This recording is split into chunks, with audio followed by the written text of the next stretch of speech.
Letter दिया, लेकिन उस लेटर पर उनकी कोई प्रतिक्रिया नहीं मिली। फिर हमें मजबूरन 29 सितंबर 2024 से जैसे आज 27वां दिन है, हम हड़ताल पर बैठ गए। हड़ताल के दूसरे दिन हमें मेयर साहब ने बुलाया। मेयर साहब ने कहा, आप हमारे भाई हो, आपकी मांगें जायज़ हैं, हम जल्द से जल्द अधिकारियों को डायरेक्शन देकर आपकी समस्याओं को जो आपकी समस्याएं उनको खत्म करेंगे और आपकी डिमांड पूरी करेंगे।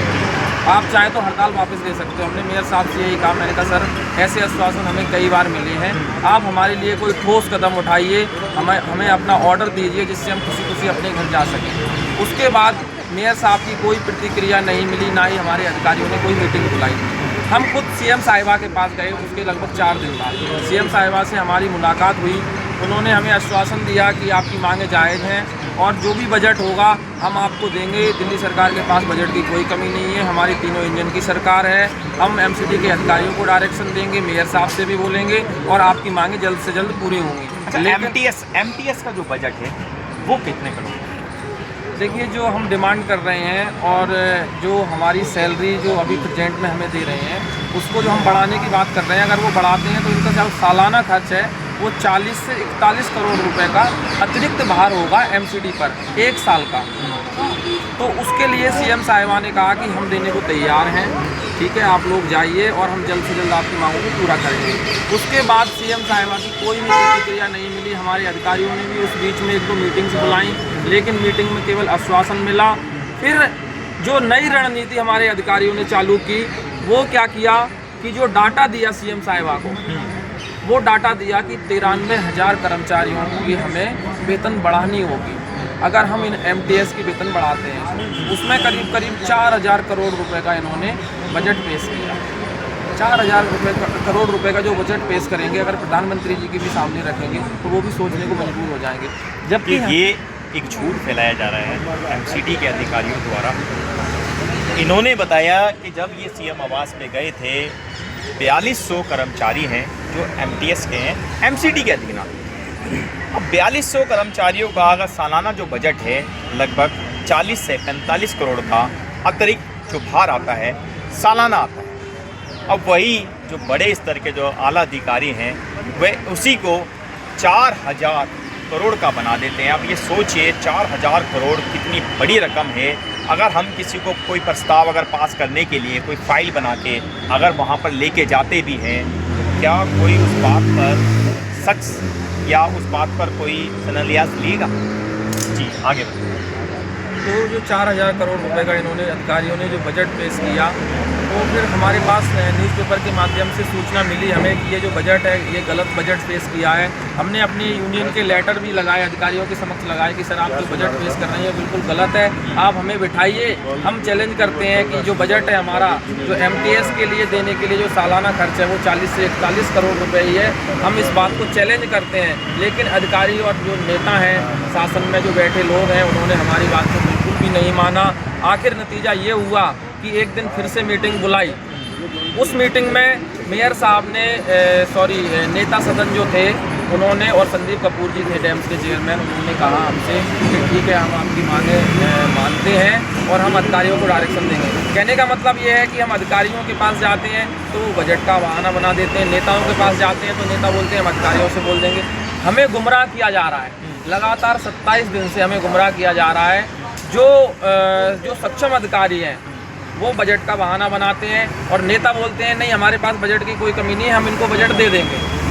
कहने का मतलब ये है कि ये दिखाना भी नहीं चाहते ये चीज़ कि हमारे पास बजट की कमी नहीं है और अधिकारी करने को तैयार नहीं है। अभी हमारी मेयर साहब ने अभी जो लास्ट हाउस था 14 अक्टूबर का, उसमें उन्होंने घोषणा की कि एमटीएस कर्मचारी जो लगातार 15-16 दिन से हड़ताल पर बैठे हैं, 14 तारीख की मैं बात कर रहा हूँ, उसमें उन्होंने कहा कि एक कमेटी बनाई जाएगी, 11 सदस्यीय कमेटी, और वो कमेटी जल्द से जल्द 24 से 48 घंटे में कर्मचारियों की समस्याओं को रिजॉल्व करेगी।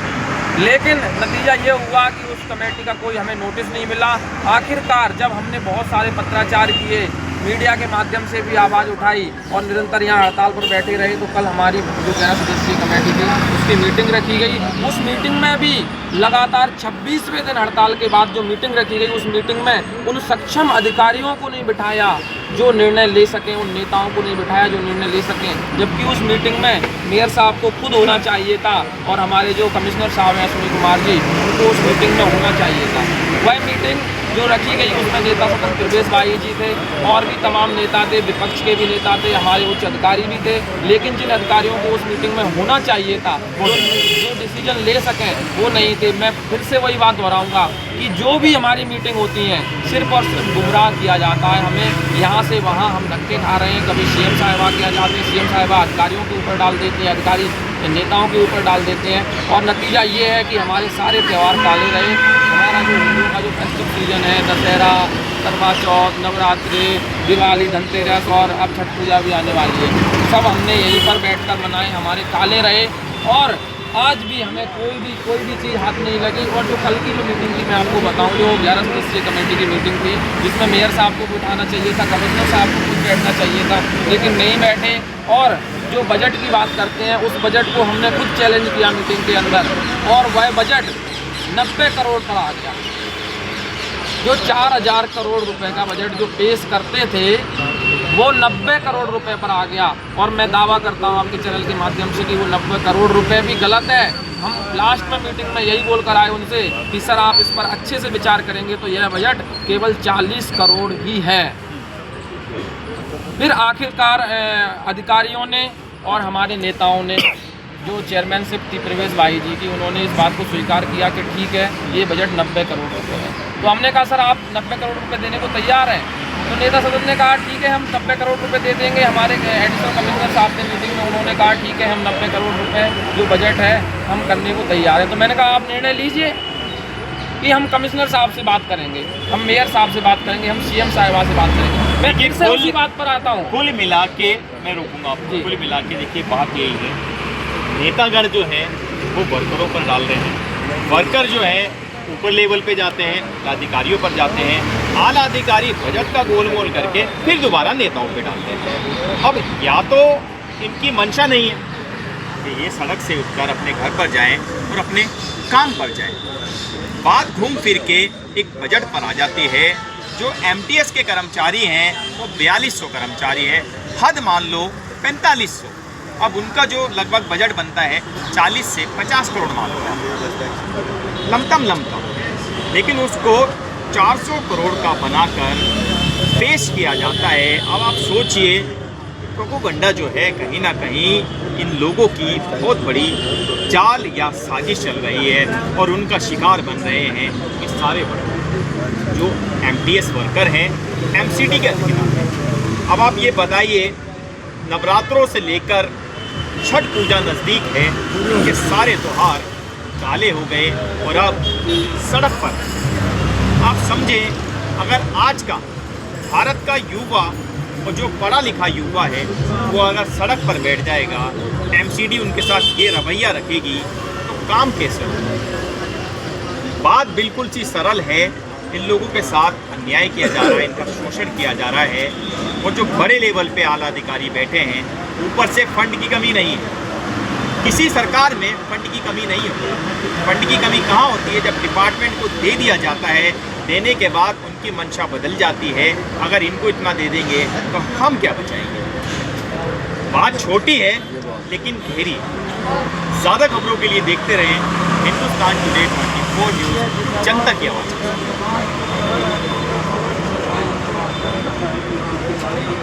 ठीक है।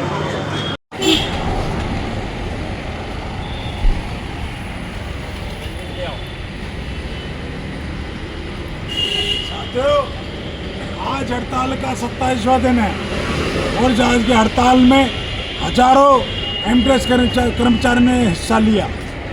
हम उनका धन्यवाद करते हैं। और साथियों, ये हड़ताल का आखिरी पड़ाव चल रहा है, इसका सफलता मिलना सभी को संभव है, बहुत ज़रूरी है और मिलेगी भी, ये भी तय है। मेरा आप सबसे निवेदन है सभी एमटीएस कर्मचारी से कि कोई भी घर में ना बैठे, और किसी दिन भी फैसला हो सकता है, कल भी हो सकता है। इसलिए सभी एमटीएस कर्मचारी लगातार आते रहे। हड़ताल अभी हमारी ख़त्म नहीं है, कल भी हमारी हड़ताल है और कल का 28वां दिन है।